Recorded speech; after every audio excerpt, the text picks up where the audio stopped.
Hello friends, Ami's വേൾഡിൻ്റെ ഇന്നത്തെ വീഡിയോയിലേക്ക് എല്ലാവർക്കും സ്വാഗതം. ഇപ്പോൾ ഇത്രയും മനോഹരമായിട്ട് ബോഗൻവില്ല പൂത്തു നിൽക്കുന്നുണ്ടോ എന്ന് നിങ്ങൾ ചിന്തിക്കുന്നുണ്ടാവും അല്ലേ? എൻ്റെ ബോഗൻവില്ലയുടെ ഇപ്പോഴത്തെ അവസ്ഥ ഒന്ന് കാണിക്കാൻ വേണ്ടിയിട്ടാണ് ഞാൻ ഈ വീഡിയോ ഇപ്പോൾ ഇടുന്നത്.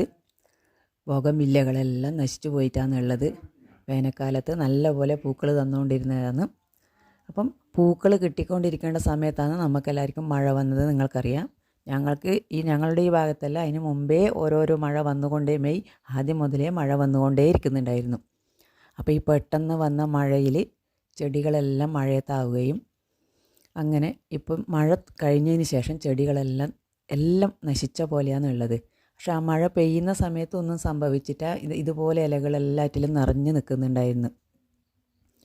മഴയങ്ങ് ഇപ്പം ഈ നിന്ന സമയത്താണ് എല്ലാ ചെടികളും, കുറച്ച് നാടൻ വെറൈറ്റികൾ മാത്രം ഇപ്പാടം അതുപോലെ നിൽക്കുന്നുണ്ട്. ബാക്കിയെല്ലാം നശിച്ച പോലെയാണുള്ളത്. നിങ്ങൾ കാണുമ്പോൾ നിങ്ങൾക്ക് മനസ്സിലാവും ഇപ്പോഴത്തെ എൻ്റെ ബോഗൻവില്ലയുടെ അവസ്ഥ. ഇലകളെല്ലാം പോയി, കുറേ എണ്ണത്തിൻ്റെ തണ്ടുകളും എല്ലാം ചീഞ്ഞു പോയി. അപ്പോൾ ഇത് മാറ്റി വെക്കാനുള്ള ഒരവസരം കിട്ടിയിട്ടാ. ചെടികളെല്ലാം ഓരോ ഭാഗത്തായതുകൊണ്ട് എടുത്തു വെക്കാനോ അതിനുള്ള സൗകര്യം ഒരുക്കുകയൊന്നും ചെയ്യാത്തത് കൊണ്ട് ഇങ്ങനെ കിടക്കുകയാണുണ്ടായത്. ഇപ്പം ഇതാണ് ബോഗൻവില്ലയുടെ അവസ്ഥ. ഇതിനി നേരായി കിട്ടുമോയെന്നൊന്നും എനിക്കറിയില്ല. മിക്കവാറും എല്ലാം ചീഞ്ഞ് പോയ പോലെയാണെന്നുള്ളത്. ആ വേരിഗേറ്റഡ് ലീഫെല്ലാം ശരിക്കും അതിൻ്റെ നിറഞ്ഞു നിന്ന ഇലയെല്ലാം കൊഴിഞ്ഞിങ്ങനെ പോയി. ഇപ്പം എല്ലാം ഇങ്ങനെ ഒരു ശോചനീയ അവസ്ഥയിലാണെന്നുള്ളത്.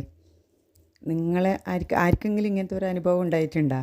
മഴയത്ത് എടുത്ത് വെക്കാൻ പറ്റാതെ ഇങ്ങനെ ആയിട്ടുണ്ടോ?